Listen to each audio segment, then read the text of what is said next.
This is AI Buddy Landell, and you're about to listen to Booking the Territory, the unprofessional wrestling podcast. So stop working yourself into a shoot you numbnuts. This show is strictly for entertainment purposes only. Don't be a dumbass and get offended by anything on this show. And if you do get offended, that's a you problem.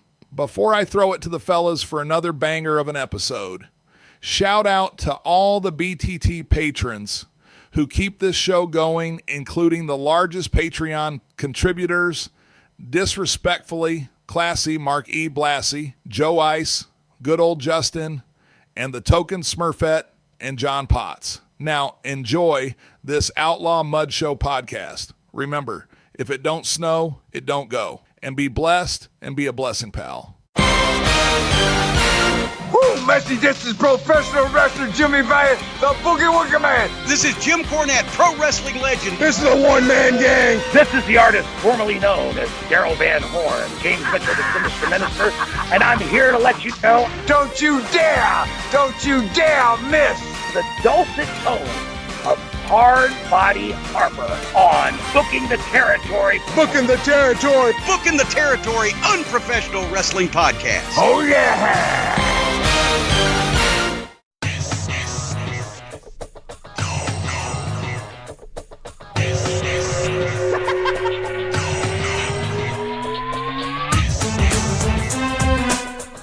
Welcome back this week.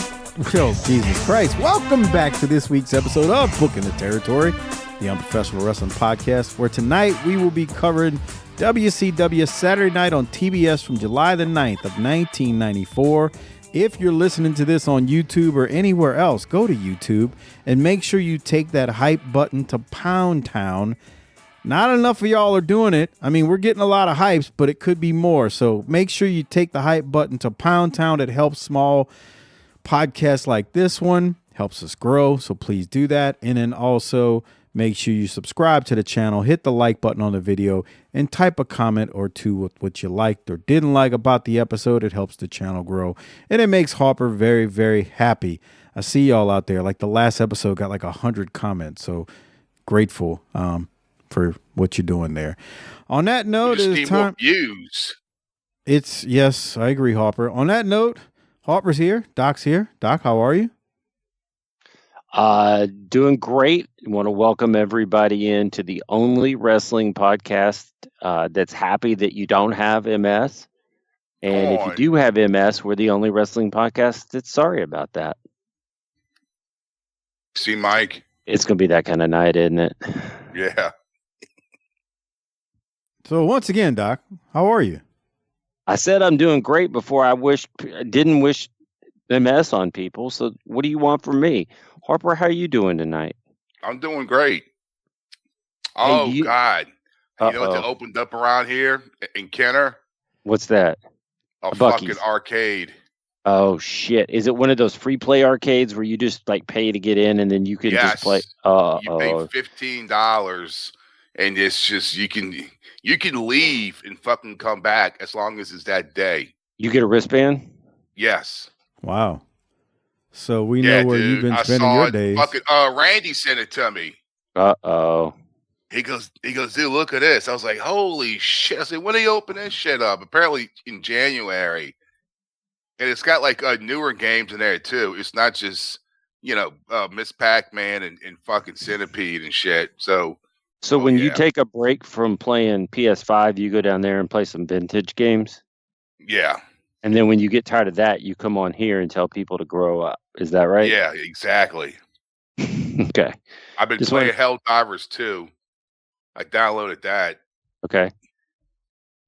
What are your favorite vintage games? Like, what do you? Because you're a couple of years behind Mike and I in the old.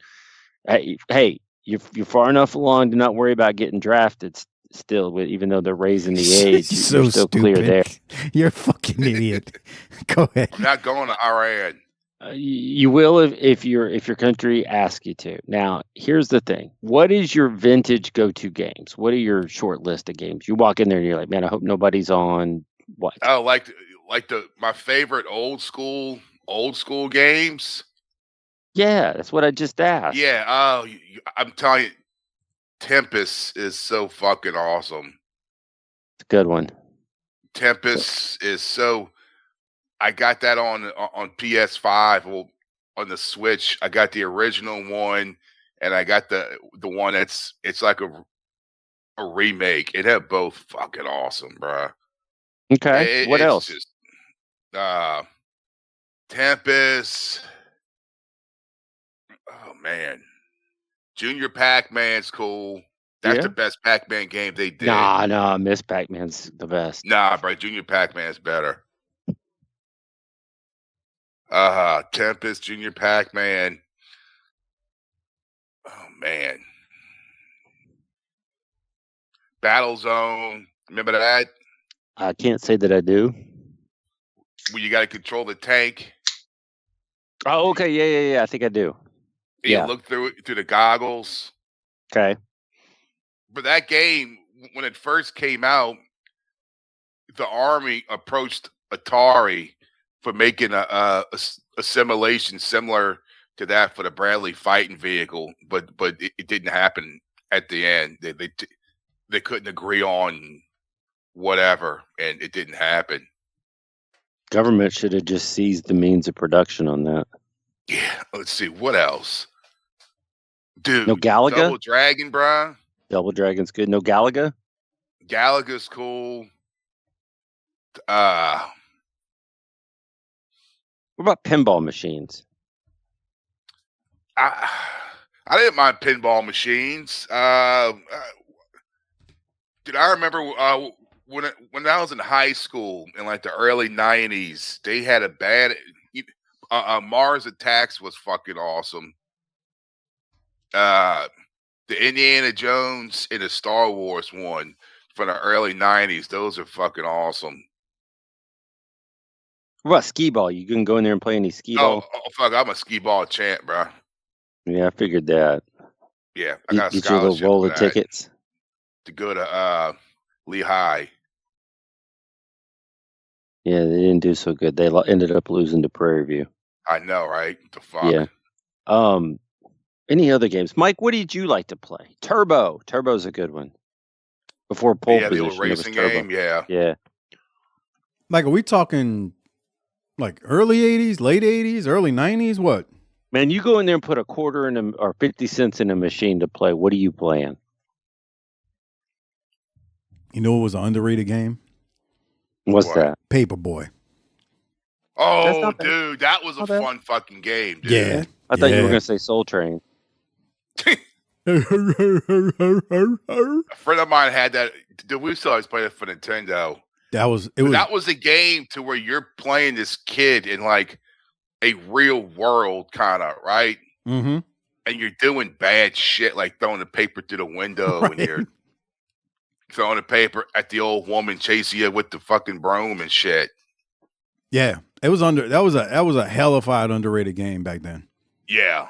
Rampage was pretty fun. I mean, Rampage was badass. That's the same thing. You're playing a bad guy. Right. Night Rider was cool. Excite Bike. Mm-hmm. Night Rider. Not Night Rider. What was it called? I'm saying Night Rider. Oh fuck! Why can I not get the name of this? Night Driver? Yes. Are you doing a Spy Hunter?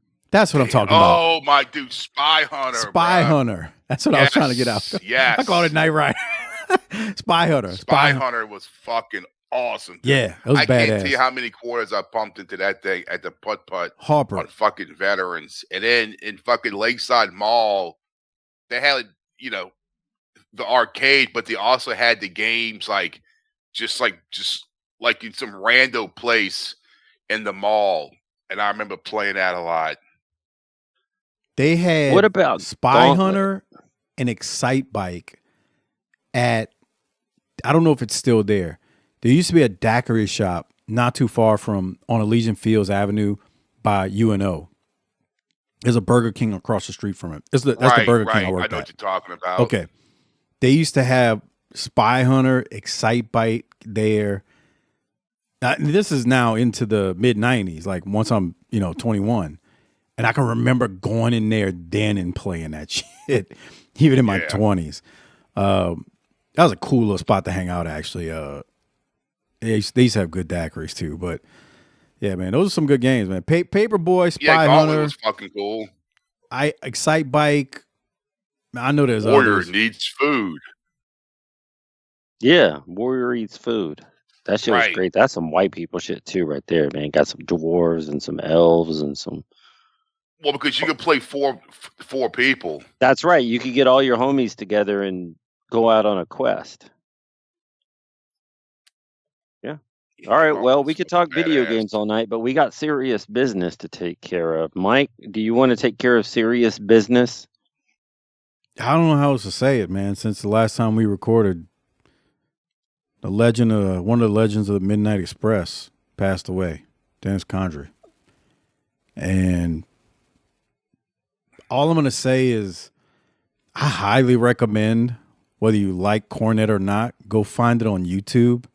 Listen to him eulogize, tell stories, explain what happened. But I didn't even get through it all because it's damn near 2 hours long. Probably made it through an hour of it. And boy, he just goes through everything that he could go through with Dennis, from Dennis's start to, through Crockett. I mean, it was really, really good.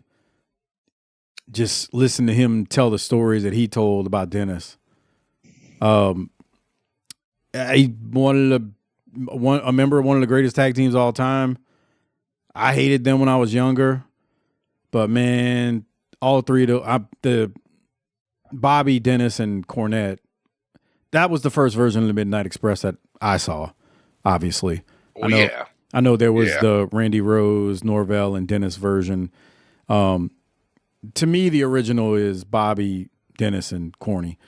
But man, they were so good as heels. And Dennis Condrey in 1984 looks like an old man, and he's like 33 years old. It's crazy to think about. You know who he always reminded me of? Harper, do you remember that country music guy, Keith Whitley?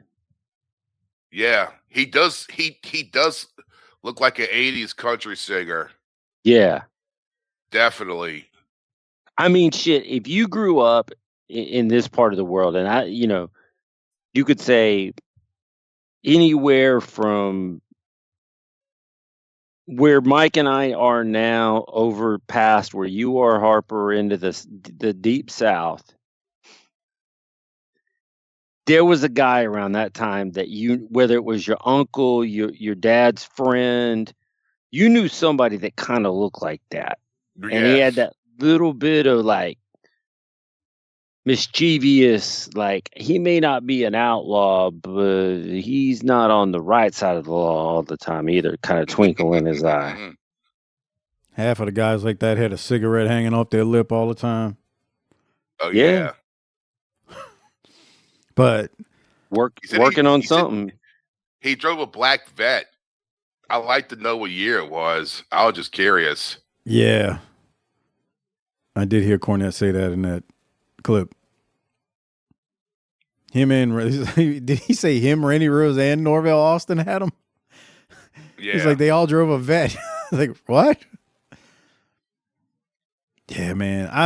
He's one of those guys that is if you took him today, I would love to take a Dennis Condrey today and put everybody on like the AEW roster, the WWE roster, and be like, all right, we're starting a promotion, and see how many of those guys he'd give. There's something there, we could use him or not. Because everything that guy did, and you're like, where are you going with that? Everything that guy did made sense in the context of what we enjoy, which is professional wrestling and wrestling the way we like it.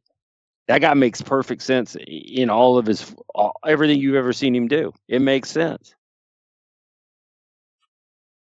What did you think of him in World Class when they were here for a little while? They weren't here for long. Okay, that was a weird one.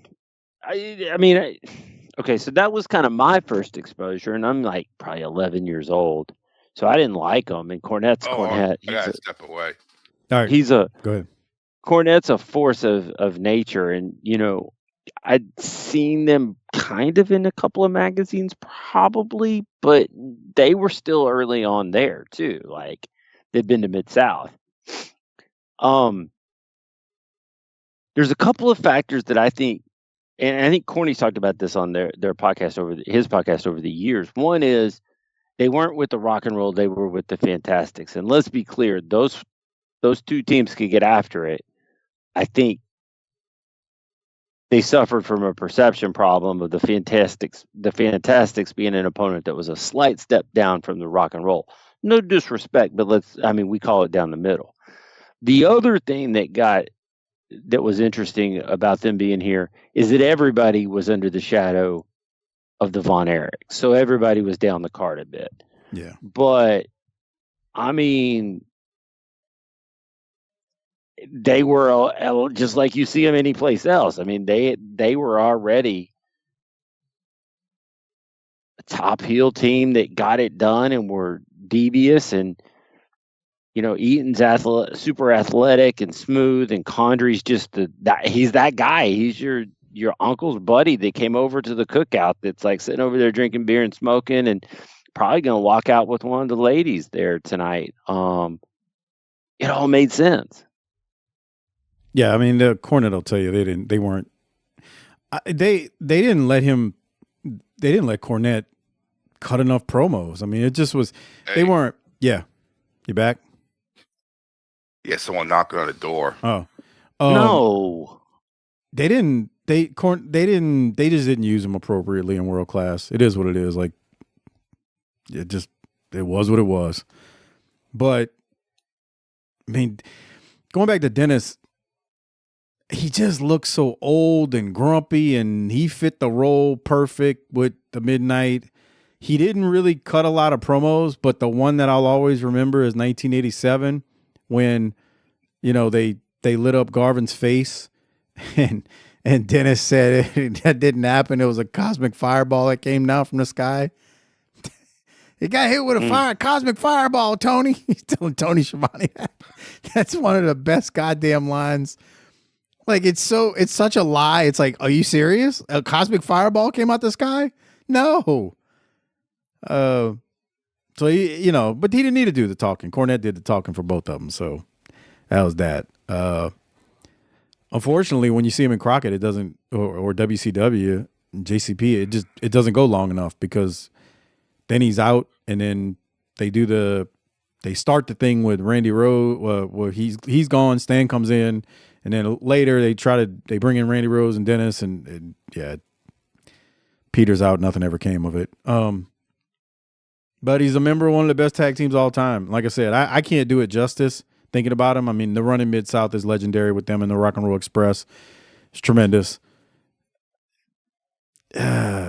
It's terrible the way he died. Not that any death is glorious, but yeah, I wonder how long he was laying there for. I told Doc the same thing. I was like, if he fell down, broke his neck, or snapped his spinal cord, or did spinal cord damage, how long did he lay there before the wife called the neighbor? Because if you haven't heard the story, the wife had to call the neighbor. The neighbor goes and checks. Neighbor gets in the house, finds him laying on the floor. They call 911. I guess they bring him to the hospital. I think he was on life support for a little while, and then they ended up pulling the plug. But his spinal cord was severed, I think is what Cornette said. That's horrible. That's freaking rough, man. I don't know. Dude, that happened to the woman that lived next door to us. This is like 20 years ago. Yeah, she slipped. She had like magazines on the floor, and she slipped on it, but she was there for like a good day or so. Jesus Christ. The fucking newspaper started collecting in front of the fucking house. And that's what gave it away. Right. And that's when one of the neighbors called the sheriff, called 911 about do a wellness check, and they found her because she was still alive, but they had to. I mean, she lived the rest of her life in a home. Yeah, I told Doc that earlier. I was like, I wonder how long he was laying there before he got found.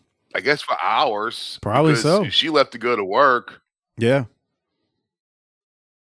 There's a GoFundMe. I would just search Dennis Condrey GoFundMe. You can see it was started by one of the FTR guys. I forget which one. And then when you hit a story like she was a week before retiring. Yeah, that's Jesus Lord. Oh man. I'm just like, that sucks. I don't know. I it's one of those things we have to do here too often, because all of these guys we grew up watching, or some of them, in the case of Bob Caudle, were even old when we were young in the 80s. We're 10 years old and he's 50, our age now, 55, whatever, I'm not talking about Dennis. I was talking about Bob when I say that. We do this too often. It's a shame. Bill Mercer, it was about a year ago, he passed away at 99 years old. So like, we just do it too often, man, but it's part of life. And dude, that's like Mike, bro. When I see those old houses in New Orleans, the ones where they got those big concrete steps. Yep. You know what I'm talking about? I like know in exactly what you Mid-City mean. and Uptown. I'm thinking, who the fuck, bruh? I don't want to do that now. Right. That you think about the old people living there that have to go up and down that daily. Right. And that's the only way to get up and down that motherfucker. Right. I'm thinking like just think of it like, oh, damn, I forgot my phone in the car. Fuck. you get to 80 Imagine years being old. half drunk walking up and down that goddamn shit. Bruh. Yeah. And now you started, Mike. That led you down the path, because now you're ready to start doing this. Shit, now I'm thinking about death, and I'm over 50. Dude, now what? I've been thinking of this is a straight shoot. For the last probably year, I think about it all the time, because the law of averages in America says that if you're a male, you're going to live to about 76 years old. If that's the case, Harper's the only one here who hasn't hit 50 yet, and he's about to hit it. Uh-oh. Oh, no. Which means, as an average, you got 15 years left. If you get to the average, you have 25, 26 years left right now. Now, I told Doc, what terrifies me is outside of my grandmother on my dad's side, nobody made it past like 67. Damn, Mike. So I told my wife 2 weeks ago, I was like, man, sometimes I'm just like, am I only going to make it to 65? And then you start that's going, all right. We'll call Crockett and have him take over your thanks. spot. You gonna do me? You gonna do me like the OVW guys did with the guy who had the seizure in the ring and just fucking roll me over? You're gonna be having this stroke. We're just gonna kick you out the way. I figured that. Like Crockett, clock in. We got him warming up in the bullpen, so he's already ready to go when you tap. Just roll me to the just kick me Harper, to the corner, huh? I say that because I said, don't worry. He was telling me this day. I said, don't worry about it, man. Harper and I will speak at your funeral. And he goes, nah, man, Harper can't take anything serious. Dude. Yeah, I can't use Harper. Okay.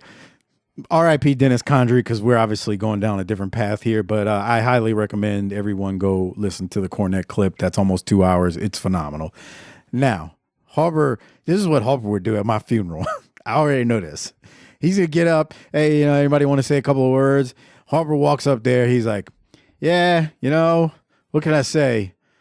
He's a good dude. And then out of nowhere, a butterfly flies past him that reminds him of a coyote. And he's like, but you know what? Let's raise a beer to all the coyotes out there. By the way, Harper. He's going to be like, hey, Mike was a good dude. Hey, did y'all see that new arcade that opened up over on Severn and Vets? Yeah, I'm going over there. See, he goes. Anybody think about after party? That's what I'm thinking. By the way, Harper, there's a coyote that lives in my neighborhood. You would lose your mind. That's nice. You nice. would flip out. You might have a heart attack. When are we invited back? Oh, I'm not taking no picture. Yeah. Take a picture. All right, like have you ever seen that show, Abbott Elementary? Yes, my wife watches it. I bet, bro, you should watch that show, Mike. Not trying to get in trouble like you. I'm just saying, bro. They got some they got some hot sisters on there. Fucking principal chick's fine, huh? What'd you say? The chick that's the principal. She reminds me of the news lady in New Orleans that you always talk about. I don't want to say her name. Why not? A little bit. She reminds me of her. Yeah. New Orleans got some nice looking ladies on TV on the news, man. I know, you shouldn't have left, see? they really do. Y'all got some stupid fucking broad that's got the big hair and hook 'em horns and get here to detective, take it. Shut the fuck up. I don't know who you're talking about. Yeah, what is he I don't doing? know. Are you talking about Demetria Oberlar? I don't even think she's here anymore. She was doing like the traffic on Channel 8 at one point, Doc. If it's who I think he's talking about. First of all, I'm not 107 years old, so I don't watch the local news unless there's a tornado. I mean, dude, that's all I watch. Dude, he's lying. He watches NBC5 here because he knows the weatherman. Right. I said unless there's a tornado or ice. By the way, they have a ridiculously beautiful weather lady now. A meteorologist, Mike? A meteorologist, yes. Yeah. Jesus Christ. What century were you born in, Boomer? 1930. Yeah. Oh my God. Who are you talking about? Let me go to Instagram and get this profile for him. Jesus Christ. You're fucking stalking weather girls. You are going to die. You don't even want to know Harper. Harper stalks. You're a million years Harper old. stalks so many people on Instagram. It's not funny. Who? He's like a dirty old man. Don't let him fool you. Yeah. See, that's why he's laughing. Oh my God. That Latina that's in Arizona. I forgot her name. Jesus. Coyote in Arizona. The one in Tucson. Oh. Or tell me she ain't fine as hell. I don't know who you're talking And about. I'm not on okay. Instagram. I can't see this. That's your Monica problem, something. not mine. Damn. Oh, okay. Here we go. What? Listen. Uh-huh. Yeah, she works. The one I just sent you, she works for Rick Mitchell. This is riveting. Okay. I mean, I say the same thing to you all the time with what you bring up on this show. So what do you want me to say? Harper was talking about video games. What's your problem? Hey, we did, Doc, we did have this one was not, it hasn't registered for whatever reason. And normally I don't do this, but I'm going to do it because it was an email we got for a 5-star review from a gentleman by the name of Jeremy. Jeremy. It's long though. Bear with me here. Go through this. Submit a 5-star review on Apple Podcasts or Podcast Addict. It will get read on air. Sure. All right. To the sensational squad at Booking the Territory. Oh my goodness. That's Where do us. I even begin? Your podcast isn't just a listen. It's an absolute weekly pilgrimage for my ears. I genuinely count down the days until a new episode drops. He is a patron, by the way. I want to mention that. You guys are crushing it. The way you dissect topics is pure genius, and the discussions always vibrant and utterly captivating. What truly sets you apart is that unique sparkle, those fresh angles, and the sheer depth you bring to everything. It's not just talk, it's an education disguised as incredible entertainment.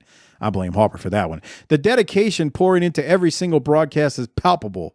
From the silky smooth flow of your conversations to the meticulous prep that must happen between the scenes, it's all top quality. I'm here to tell you, Jeremy, there is no meticulous prep. I watch Doc watches, Harper just shows up. Yeah. It's so clear this isn't just a job for you, it's a passion project. You got that right. It is a passion project. And that infectious enthusiasm zips right through the speakers to us, your eager listeners. Speaking of eager listeners, I've been desperate to shower you with a 5-star review on Apple Podcasts for ages, trying multiple times to share the love, but alas, technology has been a cruel mistress. Frustratingly, my reviews just aren't publishing. Just a little heads up in case it's a quirky platform glitch you might want to peek at. Please know that this teeny tech snag doesn't even register against the tidal wave of admiration I have for the show. Booking the Territory is truly non-negotiable. Listen for me, that perfect cocktail of insightfulness info and a laugh out loud entertainment. A massive thank you for all your tireless efforts. You are truly crafting something special and valuable. Keep doing what you do. It's magnificent. I'm always buzzing for what's next. He's not the first person that has told me this about Apple. So I just want to point that out. We'll get our team of engineers right on it. Yeah. David Ford told me the same thing. He tried to get it and he's left one before, but he told me it's giving him problems too. So I just want to say if we're not reading it, it's because it's not showing up. So you can blame Apple for that one because, that's their problem. Trying to censor us and whatnot. But anyway, 5-star review submitted on Apple Podcasts or Podcast Addict, and it will get read on air once it is seen. But Jeremy G, thank you for the awesome email. It's greatly appreciated. Lord knows I get emailed enough bad stuff thanks to the things that Doc and Harper say. Can you tell Doc shut up? That's the one. You need to tell Doc. Let me tell you something. If you email the show and tell me I need to tell Doc anything, I guarantee you it won't happen. Not because I don't want to. He's never told me anything. He's never told me anything. I will forget. Doc will aggravate me, and then I'll cut a promo on him at work, and it just won't get to him. I don't know what else to say. Hey, you need to tell Harper that it's not funny when he does. He thinks he's fucking funny, but he's not. Yeah. Right? They went to New Listener of the Week is the line. Yep. Hey, I got one more thing I want to bring up before we talk about this wrestling. Yeah, what is it? Chuck Norris? No, I don't give a fuck about that. Wow. That's nice. So recently, and I know he's going through a tough time now, but Corny's podcast horned in on our content, which is Burger King. Really? Did you hear about this? No. Well, they always talk about fast food and Wendy's and all that. I told you. So they were talking about. Listen to the clips sometimes, the old clips, like right. and stuff. And I mean, I like podcasts, so there you go. Okay. But my thing is, how are they going to improve a Whopper? Well, let me back up and get Mike up to speed. And you're going where I'm going. Just give me a second, Harper. So, like around the Oscars time, because they were talking about that, Burger King issued, like their CEO issued a thing and said they fired the king, like the mascot. Yeah, and I you're saw the king commercial now. the other night. And they're listening to you, and you're in charge, and they're gonna fix the quality of the food. Okay. What about the price? There you go. Well, it ain't just them. I mean, right, but Right, I've but been saying this forever. If you want to be a business out there that gets the market share, you need to lean into we're for the working man, and we're not gonna take all the profit. We gotta eat. We gotta eat too. But we're gonna lower prices because we know you're struggling. Right. I don't It's give a buds shit if for my you. Whopper tastes 8% better, but I care if that cost comes down. Yes. When I I'm like the shelling out- Whopper. we went through fucking Chick-fil-A the other day. $47 for 4 people. Jesus Christ. Bruh, I got a Chick-fil-A gift card in my wallet that I got from the old job. And I still have it because I am not sitting in goddamn line for a fucking chicken sandwich like it's the opening day of fucking Star Wars.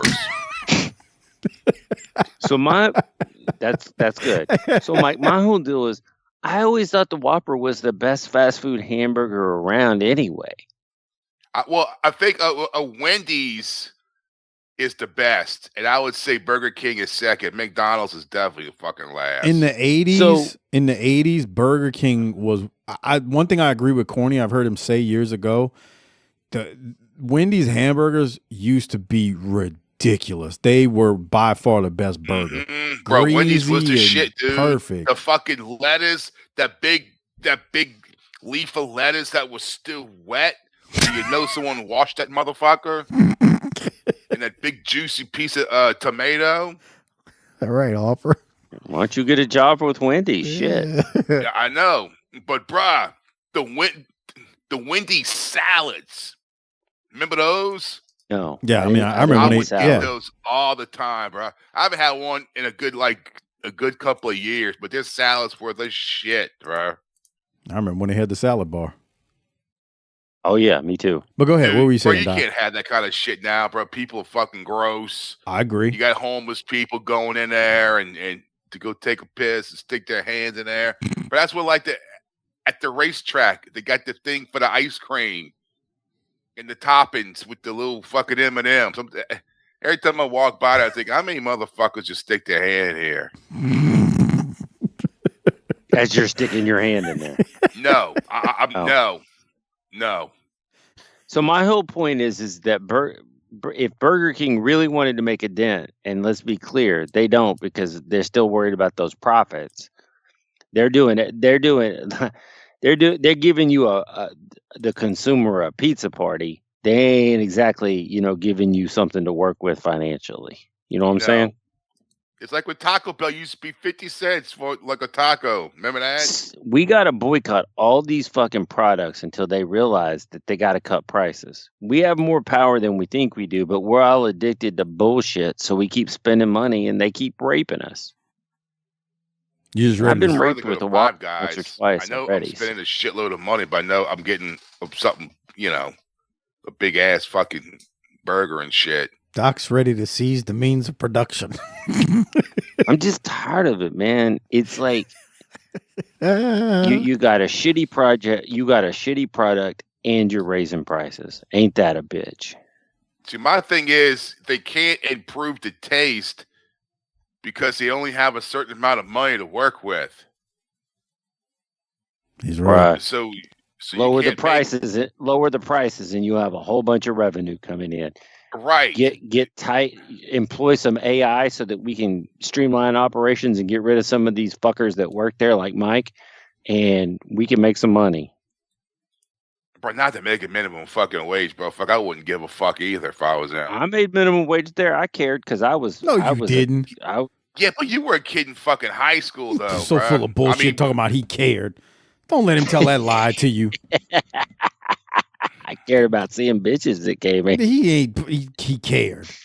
I cared. No, you didn't. You make it $4.25 hour or whatever minimum wage was at the time. Shit. When I started, it was $3.75 an hour. Exactly. $3.80. You didn't care. They gave me a raise and it was like a nickel, and I laughed and they're like, "What?" And I'm like, "Are you serious?" Like, we thought you were doing a good job, and I'm like, apparently not enough. Harper's over there clicking that pen nonstop. Click, click, click. Oh, click. yeah, man, that's he exactly can't what stop, I'm doing. and he needs to get that old remote out for that vintage TV. All right. We're 40 minutes in. Can we talk about this wrestling show? I guess. Yeah, Do we have to? It kind of needs to be talked about. Yeah. Yeah, I'm gonna go take a piss, but I need you while I'm doing that. I think, because you're right there. I mean, you're just right there. So be right there for a second. Don't push play. I got to get to my notes. I need you to play Heenan and what he says at the beginning, because he is 100,000% correct on the open here. Do you have a timestamp? No, just he starts at the beginning and he keeps rolling. All right. Well, let me get the video version going. That way. It's a going, man. No, the recording's going. The video version wasn't. We've talked about this a million times. Anyway. All right. Yeah? July 9th, 1994. This week's episode was filmed live. So it's taking place July 9th as well at Center Stage. Nasty Boys and Regal are not here. They're over in Japan right now from the notes that I looked up. Because this is live, it is fan interactive night is what they call it. It was promoted last week. There's a couple shenanigans related to that. Doc's favorite wrestler, HAUK Hogan, is going to be here, or as Harper says, HAUK Hogan. The audio on the episode, when I do play certain segments, you're going to hear it's not the best quality. This tape we got ain't the greatest, but it's what we got. So we roll with what we got. Now, Doc, you don't have a timestamp? You just want me to play from right here? You stepped away. Anyway, Tony, Bobby, Mean Gene open the show. Bobby is not happy as he's just talking about the episode saying, we're turning this over to the humanoids. This is stupid. So on that note, I'm going to hit play. And let's hit play and listen to what Bobby's got to say about this whole situation. By calling our very special interactive hotline. First time ever for WCW, for professional wrestling, and the first time ever for TBS. Well, I got to tell you something, Tony. This has got to be every fan's dream to actually pick the main event tonight. You can call right now at 1-900-370-3WCW. Everybody I talk to, this is their lifelong dream. Brain, you pick one. Well, talk to me about it. As far as I'm concerned, this is totally ludicrous to turn over the reins of WCW to the humanoids, to allow them to make a mess is totally ridiculous. Let's go right now to Gordon Soley in one of the locker rooms. All right, Doc, are you back yet? I am back, and he says some more when they come back from the locker rooms, but every carny promoter in the world is like, why didn't I think of this shit? What, turning it over to the humanoids? No, monetizing the main event on your free show. Oh, it's still stupid, though.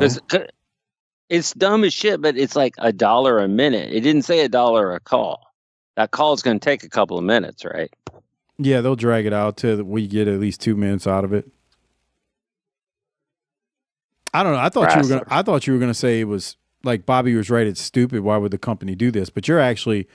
I think he says something like that when he comes back. You're actually saying it was a good idea for WCW to do this to try to monetize it. No, I'm saying it's dirty and stupid, but carnies everywhere rejoice. So you like it or don't like it? I don't like it. How can I make this any clearer? It's stupid. Okay, I'm trying to figure out. And by putting Sting and Flair in there, how are we going to do anything else? That's kind of dumb. All right, let's get back to Booby Heenan. Yeah, let's go back to Bobby now and see what he's got to say once they throw it back to him. Well, it's Triple H in the back, wasn't it? Yes. Wow. Yeah, nobody's picking him. At some point he becomes John Paul Levesque from Terrorizing. All right, let's go back to Bobby and Tony and Mean Gene to see what they got to say. Mainly Bobby. Thank you very much, Eric Bischoff and Gordon Soley. As you can tell, it's wild all over Atlanta for WCW. Fans, you decide. You make the call. And as you know, fans, we have our special 900 number, 1-900-370-3WCW. One from the red, one from the blue locker room. I saw Sting in one locker room, his name, and Ric Flair in the red locker room. And I know Sting would like to get another shot at Ric Flair. First of all, Ric Flair is not one of the contestants. I mean, Sherri, his manager is not allowed here. Obviously, that man is not going to. Wait a minute. No, hold on. Just a second. If the fans vote for Flair and they want to see Flair Sting, that match will take place. Flair won't have any choice. Then we'll make it very simple. You people at home, put the phone down, sit on your sofa, watch the show, and keep your mouth shut. Simple. We'll get along just fine. Fans, we are 1 week away from Bash at the Beach. We are awaiting the arrival of HAUK Hogan. As we await his arrival here in Atlanta, let's take a look at this very special video leading up to the biggest match ever, Ric Flair and HAUK Hogan. Tony throws to a highlight video of Hogan singing, "He's American made. He's got the red, white, and blue. Jesus Christ, look at this shit. Veins. He was born and raised in the USA." You'll spray paint the N-word on the side of a trailer. That didn't happen. Yeah, but it's funny every time I see it. Yeah. Heenan's great. Just sit down and shut up. That's what we need to tell the listeners today. No texting Mike and saying tell Harper or tell Doc. Sit down and listen and keep your mouth shut. That's straight from me, Harper, and Bobby Heenan. That's right. All right. Well, as you heard in the opening, they went to Gordon Soley, who's in the blue dressing room promoting the 900 We also number. did see that Triple H has become a pirate. I did. So I didn't even realize it already happened. I was like, it hadn't happened yet, but his name is John Paul Levesque right here already. So I knew it was coming. I was like, didn't realize it was this. I hadn't made that note. On that note, so we see the highlight video of Hogan, and then we see a police escort come into the building, and in the limo, Hogan is arriving, and Mean Gene says, HAUK says we are also getting a surprise tonight. So HAUK's got a surprise. We end up 5 minutes into the episode. Bobby Heenan's been the best part of it. Any other thoughts, Doc? He just looks put out by all this shit. He looks like if Harper's shoot job told him he needed to do some sensitivity training for real. Like that's the look he would give him. I totally agree. All right, we go to commercial and we come back, and Vader and Harley Race are in the red locker room, and Harley basically says, pick up the phone, and vote for me versus the Guardian Angel. That's the ploy here, or that's the angle that they're doing. Vader wants Guardian Angel. And then from there, we go to the blue locker room, because I wasn't going to play it, Doc. And in the blue locker room, we get the Guardian Angel with all his things and Flair on his hat saying, yeah, vote for me versus Vader. So, give them credit. They're trying to monetize and get these phone calls to come in. My take was different. My note here was making these wrestlers beg like this is pathetic. Oh, I didn't say I liked it. I'm just saying give them credit for trying to get the number called. But it does come across as like cheesy and campy. Especially pick me. Especially the faces. Like Vader's promo was good. Not that Guardian Angels was bad, but like look at this image right here where I've got it frozen at. Yeah, this looks like you see how this looks like a parody. Yes, it looks like cheap like TV. Yeah, like there's Sting and there's what's his name in the back? That's Jungle Jim. Tarzan. Yeah, Jungle Jim. Did he get one vote? You think? I hope not. But somebody's that stupid that would vote for him. I like him. He kind of looks like Jimmy Superfly Snooker. Oh God. What's wrong with this guy? By the way, Harper, you broke. I was editing the show last week when y'all were talking about the people in the crowd. Or was it 2 weeks ago? It was both of them, actually. It was the Jim Ross thing, the woman that looked like Jim Ross that you said, and then it was the next week after that. That got me. The next week after that. You broke Doc. He thought he was malfunctioning. It's why I continue to do this show. It's the only place that I find real joy in the world. It helps you get your smile, right? I have to find my smile since all the teams that I follow in sports are letting me down. Yep. Yeah. All right. So we finally go to this next match. First match of the show, 11 and a half minutes in. Arn Anderson and Dustin Rhodes, since they're a team now, versus Bad Attitude. We haven't seen Bad Attitude on Saturday night. It feels like in a while. They are doing worldwide, the other shows, obviously. We just haven't seen them on Saturday night. We've seen a lot of 1 hour episodes. Maybe that's why. I don't know. We do get a picture-in-picture from Colonel Parker, who talks about his guys taking on Arn and Dustin coming up at Bash at the Beach. And Colonel also promises a surprise for Arn and Dustin. So let's stay tuned and see what's going to happen there at the pay-per-view. Doc, go to you. What you got? Man, Steve Kern's hair is so bad that when they're zooming into the ring and I see that they're there, at first I was like, is that the Cole twins?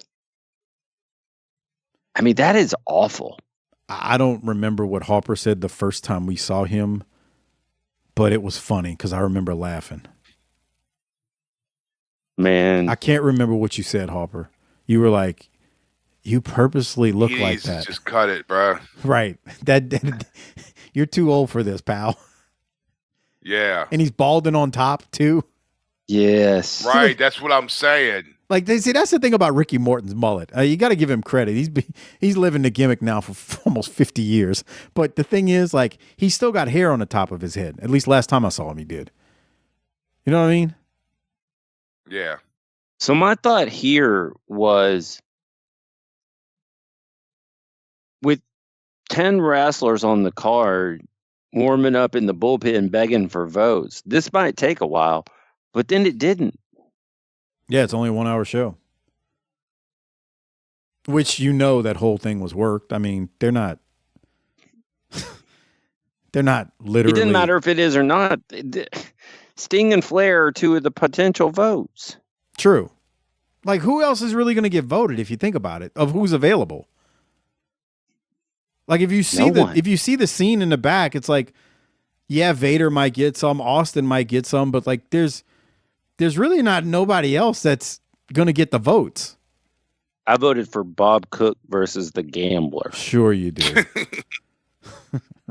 That actually would have been a good match between those two. I mean, see, I know how to book a card. I bet you do. I named this podcast. There you go.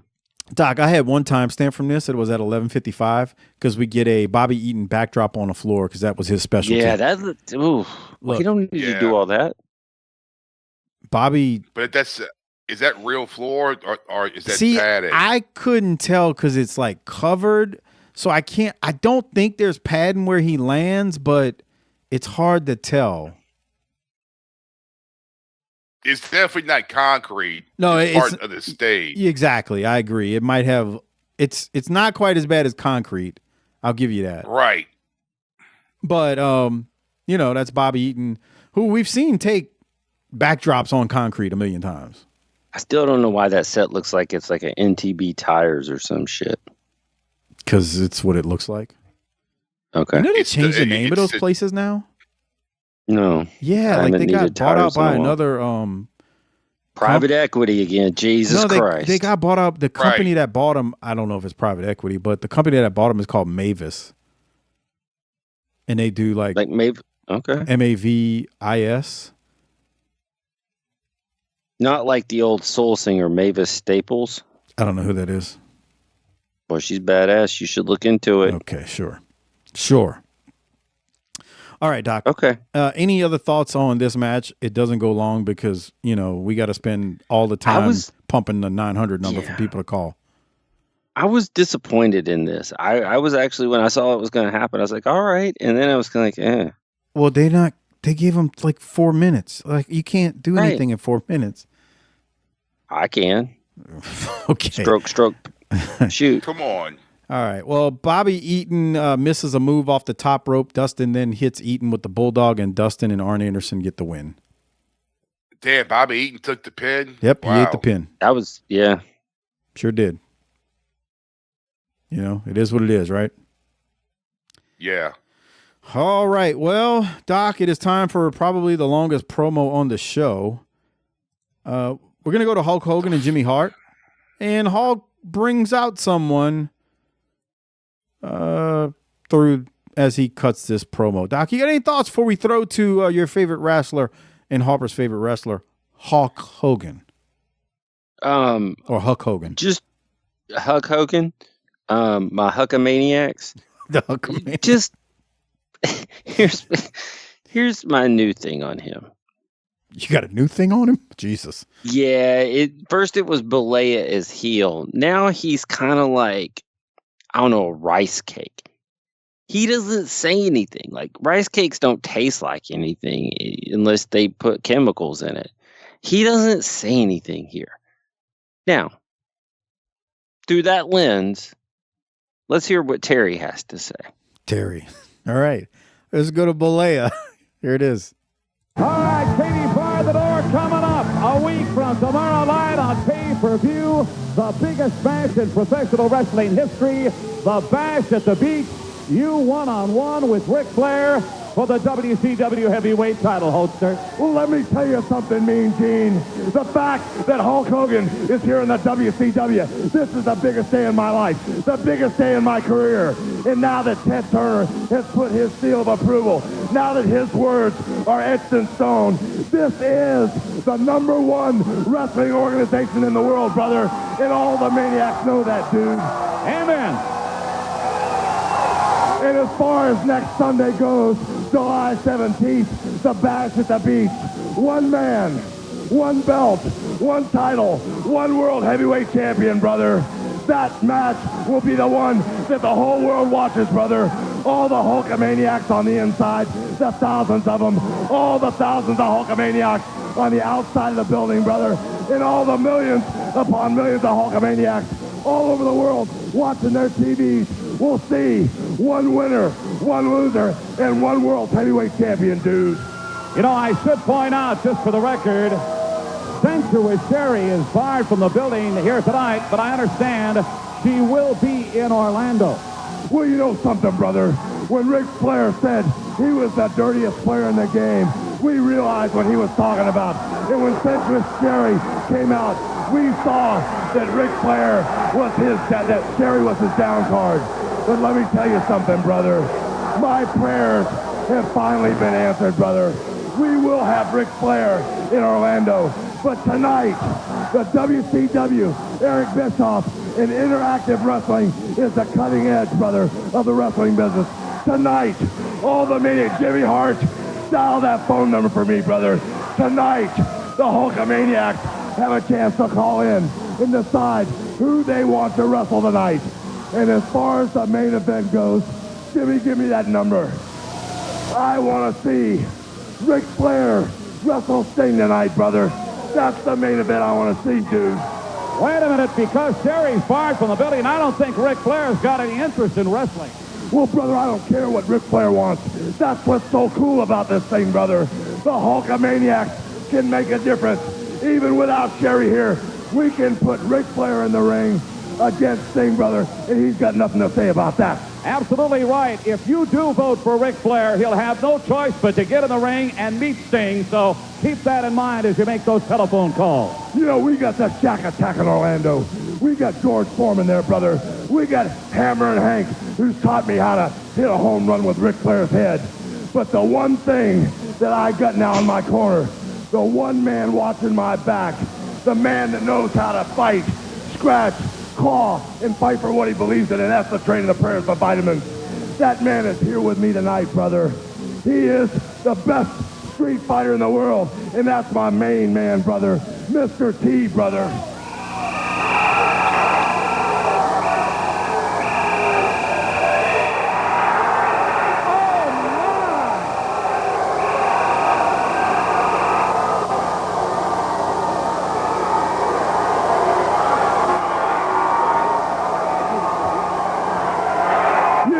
Something, Ric Flair, when you talk about having the deck stacked, brother, when you talk about having a down card, brother, we're not worried about sneaky Sherri anymore, brother. If any of your friends want to come out from the back during the Bash at the Beach, if any of your friends want to try to interfere in my match with Ric Flair, I've got the maniac mugger here, brother. I could put him at ringside, but he's going to be hovering the Orlando Arena. And I pity the fool that gets in your way, brother. You said it, Hulk. I'm glad to be here with you, brother. Wherever you go, I'll be there. We're going to take control of the WCW. And Ric Flair, you better look out. Sensational Sherri, whatever your name is, Sneaky Sherri, you better look out.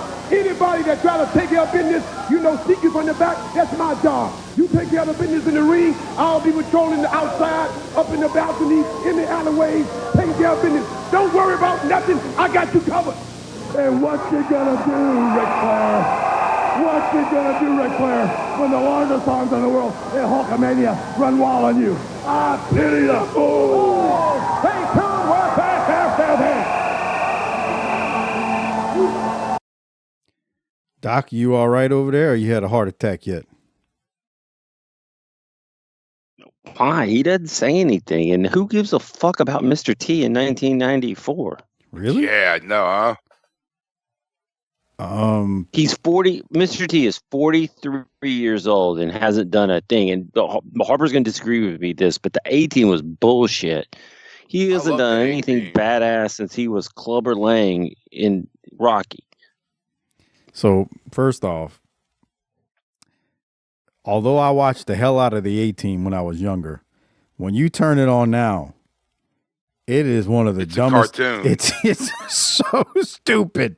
So stupid. It's a cartoon. All these people can find the A-Team except for the United States government.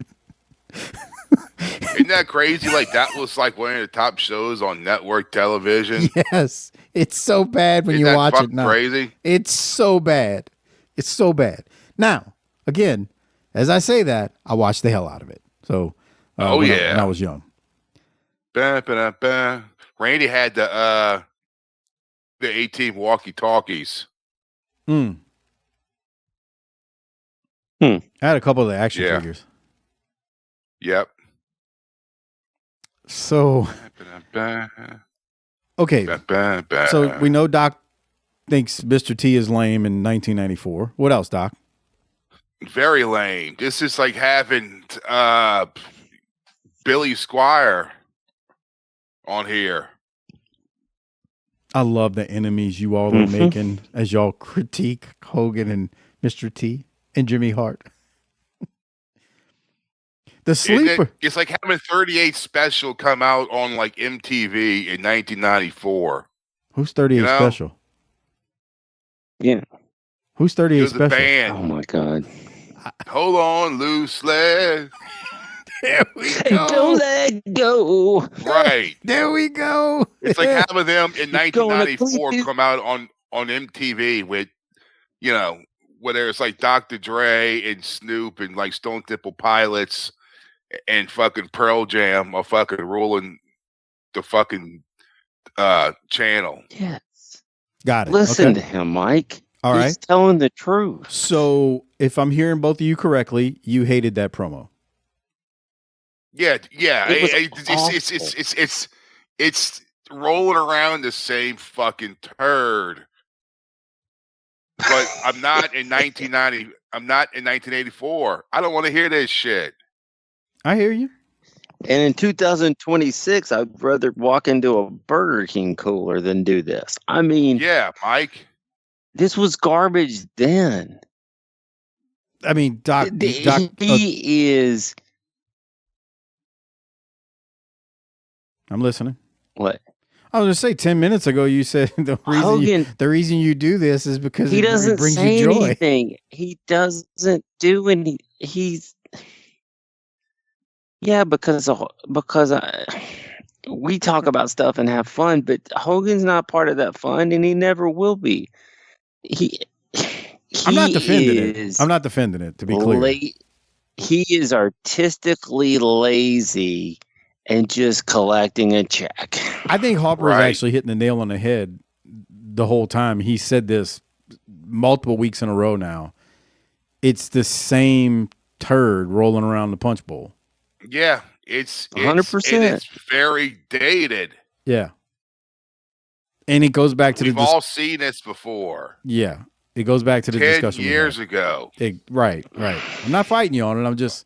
But it is Terry, though. I mean, it's Terry. And a bunch of yahoos the yahoos running WCW think they're in the wrestling business because they're getting to do what WWF did 10 years prior.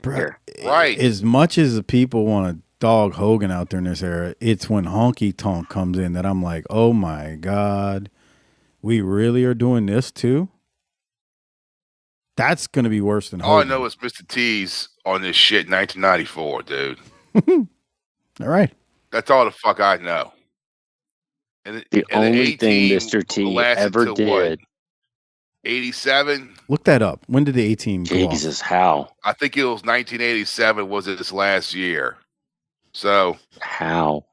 Harper, how? Yes. Why were normal civilians able to locate them, but the government never could? right, they had an ad in My the dad always fucking said- paper. My dad always said, How come they shoot all those bullets, but nobody ever gets hit? Nobody. Right. It was like a G.I. Joe fucking cartoon. In the van. The only thing that Mr. T has ever done that was great was Clubber Lang. And what was the commercial he did a few years ago when he said, that's just a bunch of jibba jabba. Other than that, overrated bullshit celebrity. Okay, I'm not going to say that, but yeah, I'll fight Mr. T. Yeah, I'm not going to say that. I don't care if he had he's not. It's just I'll fight him. He's for the 80s. Yeah, it's not that he's an overrated celebrity. So shut up, Doc. That's just dumb. He is too. Harper, for the record, because I'll get DM this 50 times or so. The A-Team aired from January 23rd of 1983 to March 8th of 1987. So there you go. See? Hey, can you tell Harper that the A-Team was on in the 80s? Do what? Can you tell Harper that the A-Team was on in the 80s? It was. Mike, come on, tell him that. On the next episode, I'm going to tune in, and I want you to tell him that it was on in the 80s. Bet you do. Y'all are some slapdicks, man. I've been listening since like the third year y'all were on, and so I want you to tell him. I'm going to stop listening if you don't tell him. I remember that show TNT. I was around for those. I know you don't like doing this for the new listeners, but I was around during the Smoky Mountain days. So can you help me out and tell him that? Man, you know there are still people who just stumbled upon that, who are like just finding the Smoky Mountain shows. Well, and for those people, this is all fresh and new that we're looking at here with Mr. T and Hogan. But some of us live life in the here and now. No, I'm just saying, like, on a 32-year-old wrestling. Like, it's amazing. Like, people are just like finding it. By the way, that's because we are good at any time, at any place. By the way, all of the I've won every single Sunday night on Patreon. One of the old video versions of the Smoky Mountain Wrestling podcast drops. So if you're not a patron, that's another reason why we got to Tammy's. Have we got to Tammy's tips yet? I think we. God, that was great. I think that like fat white trash broad. Remember that? Oh my God, Margie. Yeah, Margie. Leaving that big fat slug trail on Noe's table. No. Margie didn't sit on a table. Oh, yeah, she would have broke it. Yeah, it was. Nice. Hey, you need to tell Doc that Margie didn't sit on that table. It was Tammy that sat on Tommy Noe's mom's table that left the snail trail. I'm going to go over there and lick that table to this day. 30 years later, I would lick it. Okay. Margie. God, I'll never forget the first time Harper saw Margie. Jesus Christ. You thought it was bad when he ripped into that Jim Ross lookalike woman the other day, a few weeks ago. Yeah, she looks rough. The first time he saw Margie, that was great. That was great podcasting. You can never recapture that. Never. Oh my God. All done on an early Friday morning. Yep. All right, Doc, I guess you have no other thoughts on T here. And what am I supposed to think about it? It sucks. Yeah. What else do you want me to say? I feel like you keep grasping for me to say something that's like, I'm really not. This is bullshit. I'm not looking for you. It's bullshit. You know it's bullshit. Harper definitely knows it's bullshit. What do you want? I'm just waiting for the Miller Genuine Draft 500. Well, it's coming up I on want to Sunday. see Buddy Baker or fucking Mark Martin bring home the trophy.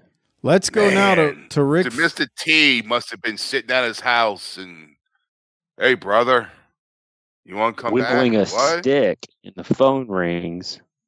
Can you imagine? Hey, brother, you know something, brother? These money marks down at CNN, they're good for the money, brother. Okay. I mean, I like the color of your skin, but I like the color of their money, brother. Jesus Christ, Doc. That's All nice. right. Let's go now to Ric Flair from the Red Locker Room. He's cutting a promo. Let's hear what he's got to say.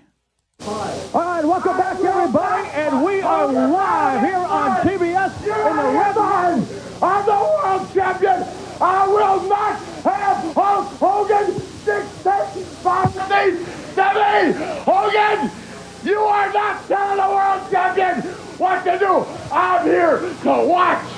I'm here to lend my presence. I'm going to Rupert's. I'm going to Frankie's. I'm not wrestling Steve. If the fans say you are, you will. Nick Bockwinkel is coming. I want to hear what you have to say about this. I can only tell you one thing, and you can get as outraged as you want. You are not World Championship Wrestling. You want to go to Rupert's and you want to play on the social life of Atlanta, you go. But the title will stay here, and it's that simple. What are you Simple. about? What we're talking about is the voting is very close, and the fans want to see the world champion Ric Flair wrestle Sting. Let's go back to the ring. Ladies and gentlemen, the following contest, it is set for one fall. What'd you think of Flair's reaction there to not wanting to wrestle if he's voted? I think the better thing to tell him would have been, Rick, it's 10:30 in the morning and nothing's open. Right. This brings down everybody that's involved with it. Flair looks like a moron. What do you mean it's Not the 10:30? champ. It's not 10:30 in the morning. This was filmed live. Oh, okay. Well, you're not going to the club at 6 o'clock, so what are we doing? That's true. Okay. That's nice. So you don't like the way Flair reacted there? No, he looked like a clown. Because this promotion is making everybody be a clown. Hey, Mike, I don't want to watch any of this, Mike. You tell Doc that I don't appreciate the way he's talking about HAUK Hogan. He came here, and I mean, I didn't like him, but I think he helped save the promotion. You got to say he did save it. I mean, and you three killed it. Let me tell you something. You three shitheads and slapdicks, you get on here and you think you know what you're talking about. You think you're fucking funny. You do. He couldn't do it. He couldn't get it out. You think He you're fucking couldn't funny, do the but you ain't D-man. fucking funny, and somebody needs to tell y'all that. This Well, it is sounds bullshit. like you're telling us that. Thank you for that feedback. Thanks for the feedback, sir. Well, if you think it went from bad to worse, I got another clip to play for you because Flair's not happy. Meanwhile, we got Ricky Steamboat and Tex Slazenger who are about to have a quick match because that's all we have these days on this show. And but during the introductions, there's a commotion going on outside. Let's see what the hell's happening. Well, you see, your name's not I am. My name's Fifi. I gotta give you your name's not on the list. Remember Ric Flair for the gold? Fifi. Let me share one other person, and I'll see what I can do for you. That's fine. Well, we're outside live right now. It's Fifi. Wait, Calm down. It's gonna be all right. Fifi, that's not God, Ric Flair. That's Fifi. That's Fifi. That's the maid. trying to get in here to the arena. Everybody needs Why work. should she be allowed in? This young lady right here says she's a... Oh, no, Doug Dillinger. You let me in there, you big overcoat. I think you are. Yes, I am. No, I'm not. Sexual Sherri, dressed up as Fifi. Sherri's going to jail. Let go. She's going to jail. Let me go. Yeah, well, Sherri has been barred from the building.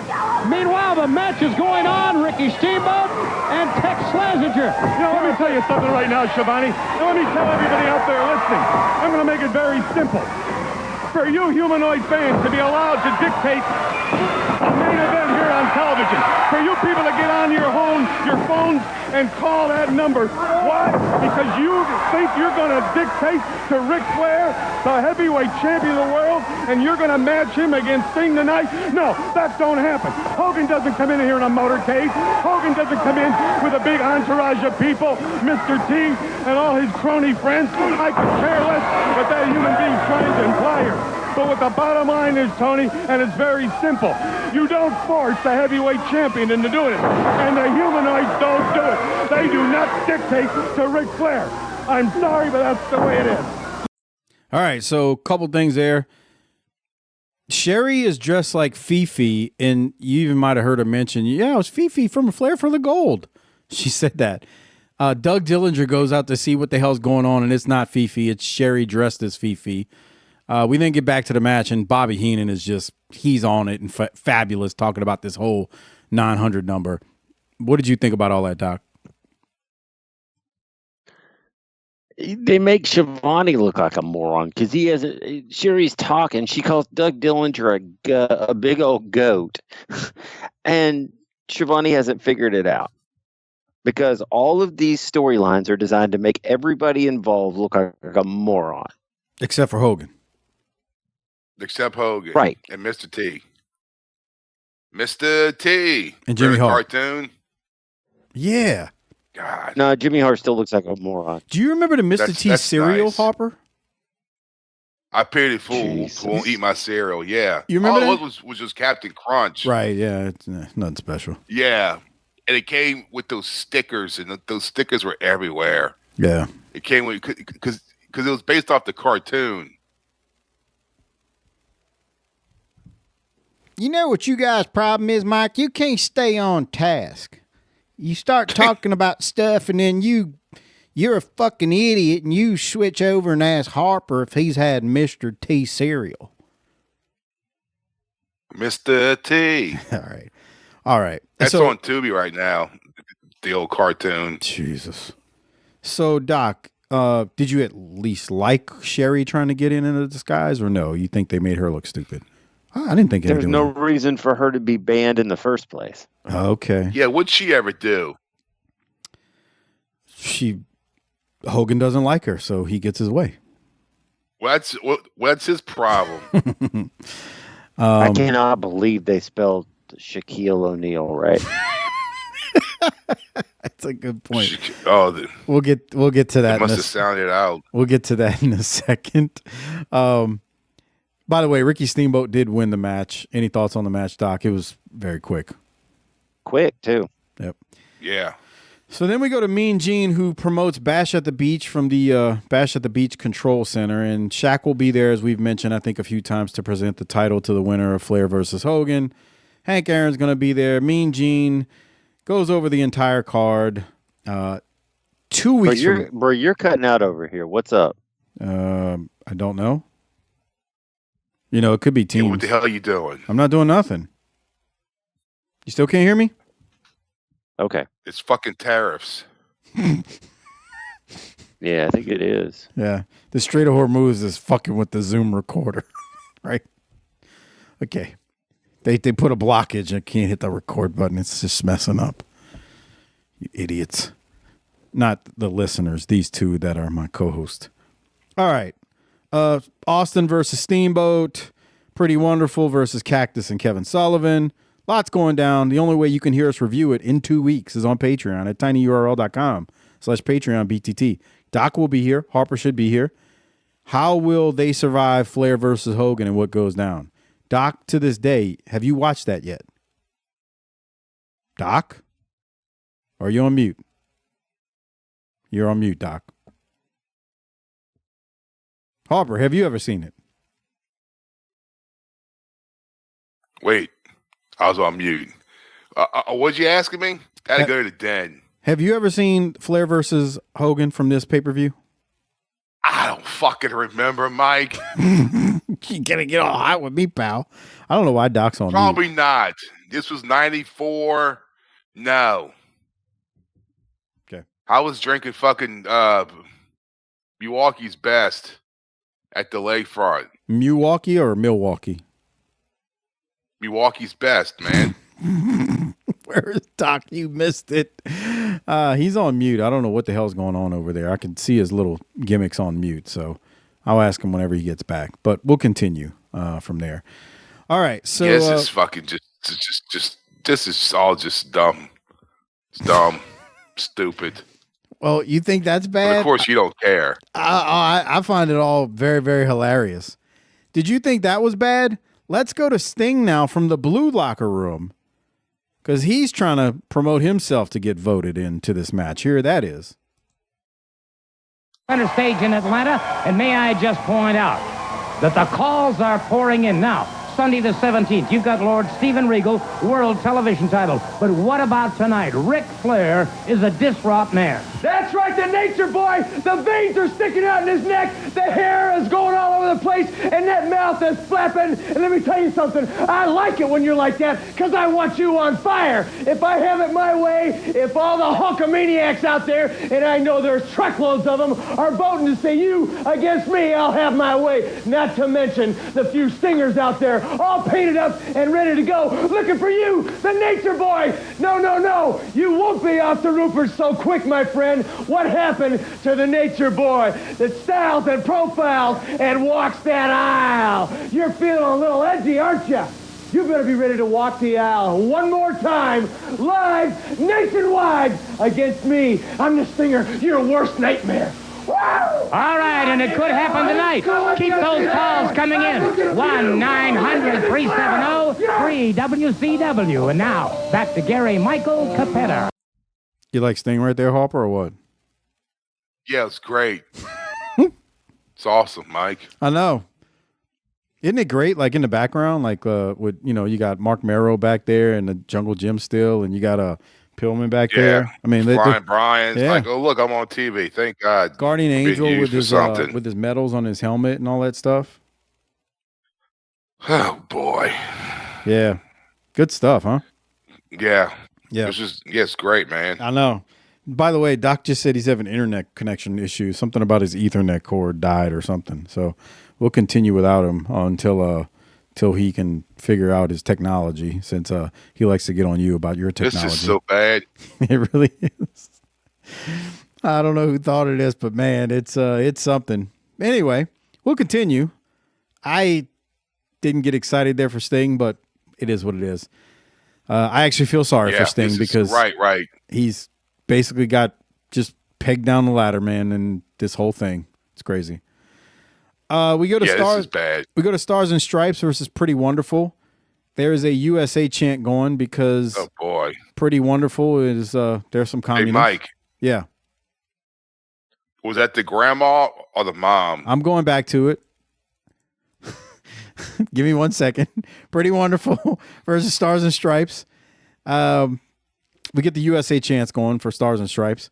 What Harper's told me to pause on here is we have a lady with a young child. Looks like a little boy. He can't be, but he looks like the kid from Pet Sematary. No, he don't. Damn. And you said, is that the grandma or the mom? Right. You tell me. She doesn't look that old. Right, that's what I'm saying. Like, she's still like, I don't see like a lot of wrinkles. I think it's the grandma. You think it's the That's grandma? That's got to be the grandma. Yeah. You think that's his grandma? Yeah. All right. We'll let the people be the judge when they're watching it on or listening to us on YouTube or watching on Patreon. And she drives an old that's my next question. See, this is 94. She drives a 1990 let's see. A Oldsmobile Delta 88 station wagon. What year? 88. 88. 89. That's only 5 years old, though. So that's still relatively new. Right, that's what I'm saying. Huh. Okay. I don't know. I kind of would peg her for something a little older. Maybe like an 85 or something. Yeah, maybe like an 85, 86. Those fucking big ass station wagons. That's what she looks like she'd be driving. Right. Can you imagine? Do you realize how many station wagons were on the road back then versus now none? Yes, none. Well, first the minivan took over the station wagon. Then the SUV just took over every goddamn vehicle. Sedans, minivans. That's true. Yeah. They just evaporated like they went extinct. Right. How many times were you piled into the back of a station wagon? My mom had a That's right. You told me that. Yeah, it was the last full-size station wagon Plymouth made. It was a Grand Fury. And I remember that motherfucker. I remember being fucking hot, dude. That's the one thing I remember about them cars was being hot and like an air condition was something like just it didn't. It should never work, bro. The problem was in those old station wagons too. You got a long ass vehicle. Yes, So and there was no AC backseat vents like there is now. The AC vents. First off, I have no clue how many BTUs a car AC was back then, but all you have is the front vents. So right, you're gonna have to be in that car for a long ass time for that cool air to reach you in the back. Oh yeah, I rode in a Uber Saturday night. It was a friend of mine's birthday. We all went to the Frenchman Street. I was like, damn, there's no backseat fucking vents in this thing. Yep. It's like, wow. Most things have vents in the back seats now. Motherfucker. Yeah, most vehicles have vents in the back seat now. Right. Newer cars, but yeah, I mean back then. My work car doesn't. I guess it's just a base model. Yeah. All right, so she's driving a 89 Oldsmobile. What? It's an Oldsmobile. It's an Oldsmobile with those old school, what do they call them? Spoke rims? Hubcaps? I know exactly the ones you're talking about. Yeah. Those spoke hubcaps. Oh, man. Well, this kid is not enjoying the wrestling. That's all I'll say. Well, join the club, kid. Right. Welcome to the world. Welcome to where we're at. All right. As far as you heard me mention these matches are quick. It didn't go 3 minutes. Dave Sullivan and Kevin Sullivan come out they're at ringside taunting Pretty Wonderful.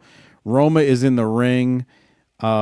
And with Roma being distracted by the Sullivans on the outside, Bagwell comes in, rolls up Roma, gets the win. The babyfaces powder out the ring. Stars and Stripes defeat Pretty Wonderful, and that was that. Yeah. This wrestling show ain't wrestling. That's all I'll say. Yeah, this is fucking Mickey Mouse bullshit. It kind of is. We get an update now from Mean Gene and Tony. They go over the totals thus far in terms of the phone calls that are happening. Sting leads and Flair leads. So right now it's looking like Sting and Flair are going to have to wrestle, but there's still time to call. They're still pushing you to call in to get that get those phone calls in so that they can have this match. So there's that. Which then leads to us going to the main event. They go to commercial a couple times, and we come back, and it is Ric Flair versus Sting. Sting starts off strong. Hogan comes out as the match is getting started, and I was trying to remember because I watched this last week. He's got like a folding chair. He just sits it out there as he is going to watch these two have a match. Flair does all his typical bumps that you remember him doing, like, pulling off during this era, the face bump, everything. If you're just watching it here with us, the press slam by Sting. I don't want to say these two had the same match they always have, but the spots that they would always do together, they're there, and he does them and does them well. Here comes HAUK, or as Harper says, HAUK Hogan. HAUK Hogan. He sits down. Yeah, he's got a folding chair, and he's going to sit right there to scout this thing from the outside. Doc in here, I would ask him what else he has, but like I said, it's a pretty basic match. They don't go long. They don't really have a lot of time to go. So I'm gonna go to the finish now. We get a superplex by Sting. Sting goes for the Scorpion Deathlock. He cinches it in. In a second, Harper, you're gonna see this. I'm gonna play the audio once we get to it. There's gonna be a fan who hits the ring, and this fan has all black on. Let me go to the audio right now, and we will watch and listen to the finish, and then you can react. We can both react on the other side. Please! He's got him! He's got him hooked in that Scorpion Deathlock! He's got him! Sting is gonna beat Ric Flair! Sting is... We got a fan! We got a fan coming in here! Dillinger to get this man out of the ring. Oh, my goodness. Gouging the eyes of Sting.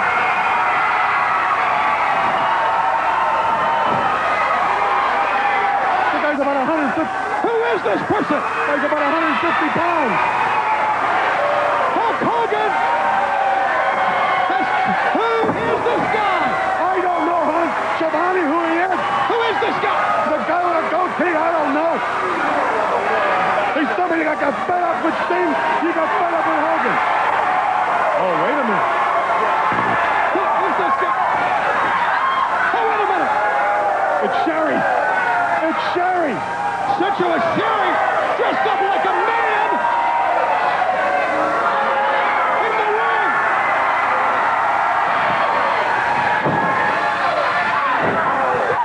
And Flair attacks Hogan from behind. Got him in the knee. Got him in the knee. Sting was gouged in the eyes. And now Hogan. Got the figure four on him. Break his leg. Break it on live television.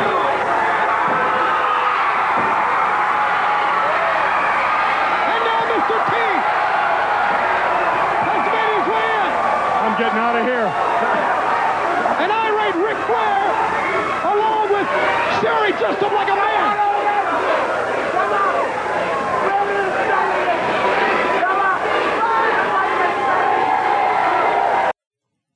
All right, Harper, you catch all that? Yeah. Was it, okay, I had this observation, but tell me what you think. I felt like the crowd wasn't really loud for it. No, they weren't. Because when he does the atomic drop, they didn't really respond to it. Yeah, it was, I think I see why they're pumping noise in sometimes. Yeah. Like they And weren't. Sherri's the best thing about all this shit. Yeah, she was good when she comes out and she's dressed like a man, and then she pulls the mustache off and everything, and Hogan realizes it's her, and he's like, "Oh my god!" But the crowd just didn't react to him with the atomic drop. No. And even when Hogan rips the wig I don't off, know why. Hogan rips the wig off, and we realize it's Sherri. And Flair then attacks Hogan, takes his knee out. Mr. T hits the ring. I still didn't think the crowd was loud. I think because they didn't know what the hell was going on. Yeah.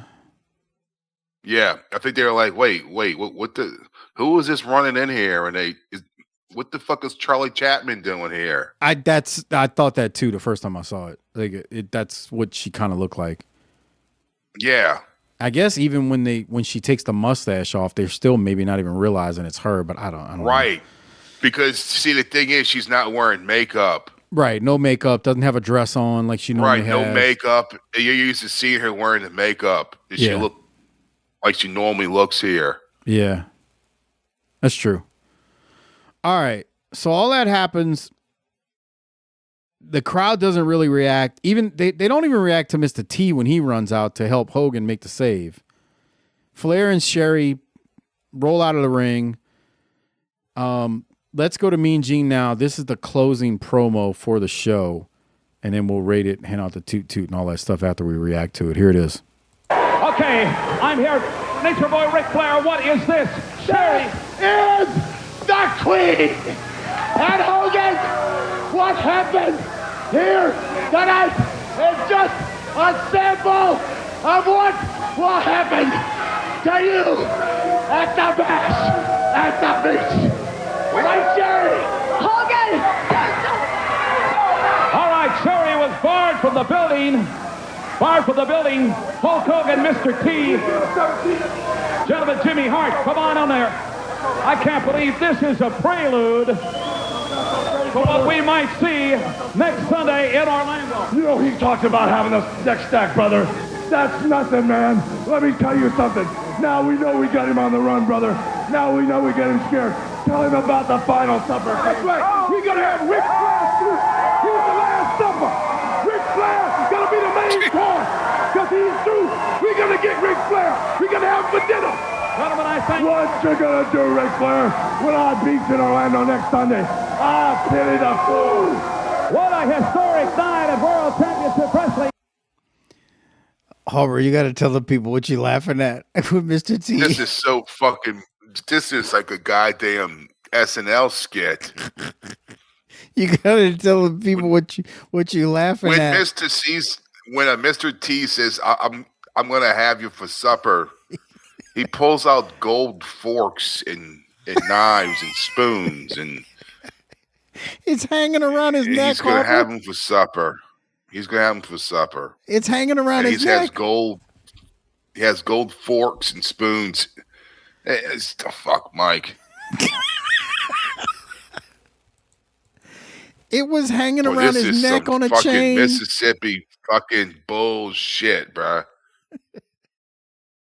It is on national television. Yes, it is. Oh man. Well, that's how they go off air. I don't know what else to say.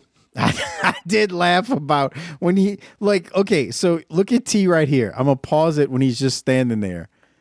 Look at the gold chains. You see what's hanging?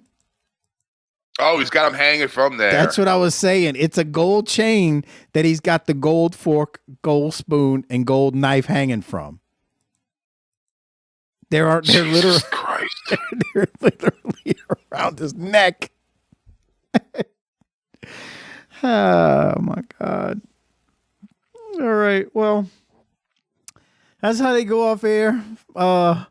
Flair and Sherri are about to get a word in, and HAUK and T run over there, and they cut a quick promo, and you can tell they're piping in crowd noise here a little bit, if you ask me. It is what it is. We're on the road to Bash at the Beach, so we got to rate it. You paid all this money for this fucking guy, and you still got to pipe in crowd noise. That was actually the weirdest thing from this show for me. Is I get what you're saying. They didn't realize that was Sherri, even after the mustaches ripped off and the wigs ripped off. Right. Because it is hard to tell. Like if you do look, especially when she comes over during the promo.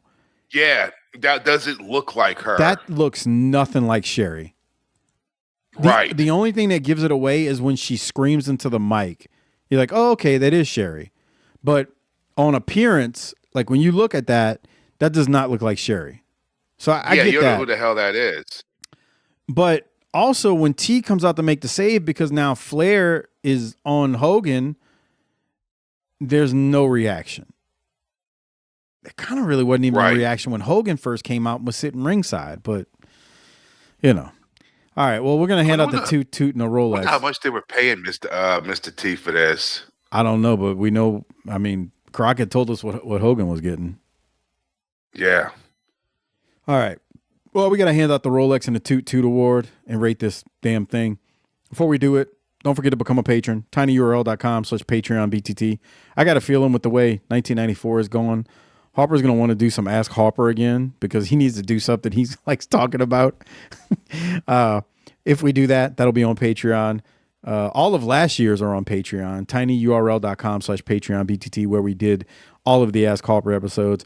All of the WCW pay-per-views that we've done in the past are on there. The Clash of the Champions as well. The JV Goon Squad shows, the World Class shows, along with Bash at the Beach, which we will be reviewing in a couple of weeks. We'll be on Patreon. tinyurl.com/PatreonBTT. And like I said, I've been loading weekly all of the Smoky Mountain Wrestling video podcast that we also did many, many years ago. So those are being loaded every Sunday night at 7 p.m. Central Time. On that note, Harper, what are you going to rate this thing? A C. Wow, you're being nice. I know. I'm being very fucking nice. Well, because I just want it to pass. I figure, okay, if it's got a 2.0 average, it can still play football. You know what I'm saying? That's a good point. Right. So yeah, I'm with you on that one. I'm with you on that one. All right. But this is bad.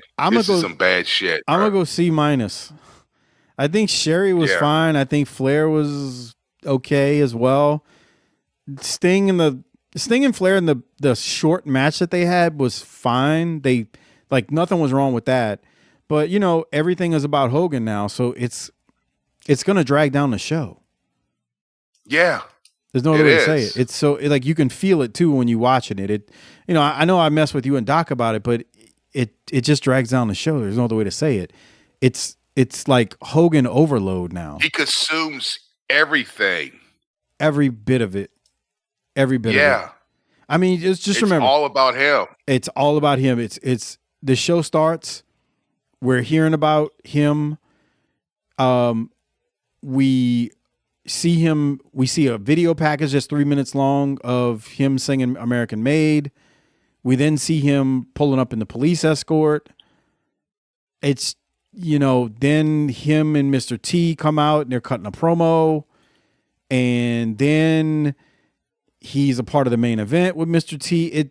It's like he's on every single segment of the show at some point. And I get he's Hulk Hogan and you want to get your money's worth, but it's overkill. And yes, I do realize they're going to do a good number at Bash at the Beach.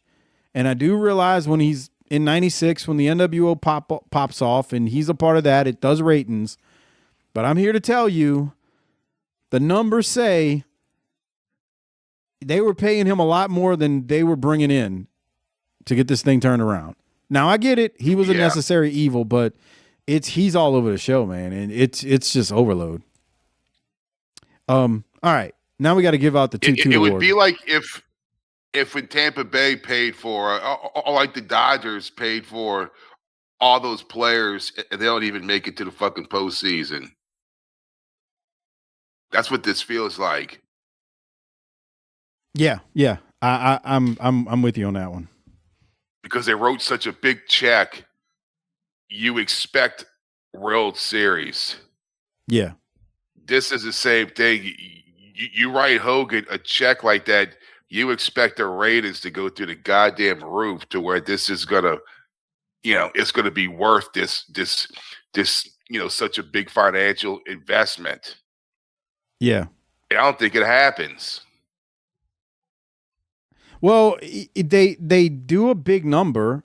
They do their best number ever at Bash at the Beach. But is it big enough to cover what in the fuck they're paying them though? That's what I'm asking. Yeah, I'm not disagreeing with you, and I think we'll probably talk about that at the pay-per-view. But yeah, I hear you. Doc has texted me. He's having computer issues and whatnot. He is giving Heenan the Rolex, and the show gets an F-.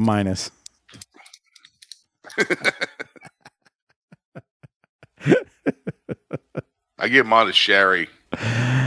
I'm gonna give mine to Sherri too, just to be different than Doc. I don't want Heenan. Yeah. Heenan deserves something because he's working his tail off. I'm gonna go Sherri as well. So I gave it a C-. You gave it a C. Doc gave it an F-. You're giving your Rolex to Sherri. I give mine to Sherri. Heenan gets it from Doc. So yeah, it's crazy, man. So real quick, a reminder as we wrap up the show this week, Crockett is going to be filling in for Doc next week because Doc is going to be out of town and he can't do the show. Must be nice. I know, man. Tell me about it. So, oh, God, he's got to fly. Huh? Yep. Sure does. That's going to suck, bro. Yep. Hope he has fun. Glad it ain't me. So Crockett will be filling in. No Doc next week. The show next week is the go home show for Bash at the Beach. So I'm sure Crockett will have some nice facts and figures lined up for us as we enter the pay-per-view. Don't forget to repost the show when you see it posted on social media, whether it's X, Blue Sky, Twitter, Facebook. Share it. Does help the show out. Don't forget to hit the hype button on YouTube. Even if you listen to it on the audio platform, go to YouTube, hit the hype button, hit the thumbs up button, post a comment or 2 or 3 or 4. It helps the show grow. Greatly appreciate it. And that's about it on my side of things. So, Harper, you got anything before we get out of here? No, let's go. All right, man. I know you're sick of it because you're tired of Hogan. Hit the tagline. Let's roll. Book it, bitch. All right, listen up, you bunch of dipshit, armchair quarterbacking stooges. Yeah, I'm talking to you, Doc Turner, Hardbody Harper, and that so-called fearless leader clown, Mike Mills. I just got done hearing your takes on that July 9th, 1994 episode of WCW, and I gotta tell you, I haven't heard that much nonsense since a green rookie tried to call a match over me in Mid-South. You three clowns sitting there burying legends like Hulk Hogan, Jimmy Hart, and Mr. T like you've drawn a dime in your lives. Newsflash, you haven't. Doc, you sound like a man who read one newsletter and thinks he's got the business figured out. Harper, you're over there laughing like it's open mic night at the lowest rent comedy club in Louisiana. And Mike, you're supposed to be driving the bus, but instead you're riding shotgun while these two stooges steer it straight into a fucking ditch. And let me say this about Mr. T, since apparently you boys need a history lesson. You sit there minimizing what that man accomplished? That's a crossover star who brought eyeballs to this business that you three couldn't draw with a map and a flashlight. This is a man who headlined movies, dominated television, and helped make wrestling part of the mainstream conversation. You don't get to just wave that off because it doesn't fit your little smart narratives. You don't have to like everything, but there's a difference between critique and flat-out ignorance. And what I heard out of you three was ignorance, plain and simple. And as for burying Hulk Hogan and Jimmy Hart, those men understood how to sell tickets, how to connect with an audience, and how to make money. That's the business. Not sitting behind a microphone nitpicking like a bunch of stooges who never laced up a pair of boots. But I'll tell you what, despite all that, people keep listening to this show. And maybe it's because they enjoy hearing three guys argue and occasionally stumble into something halfway intelligent. So if you're out there listening and you enjoy this circus, and it is a circus, then go support these knuckleheads. Head over to tinyurl.com/PatreonBTT and throw them a few bucks. Lord knows they need it after takes like that. Now, if you'll excuse me, I've got better things to do than listen to three stooges rewrite history, Nuff said. But you already know that. Bill Watts out.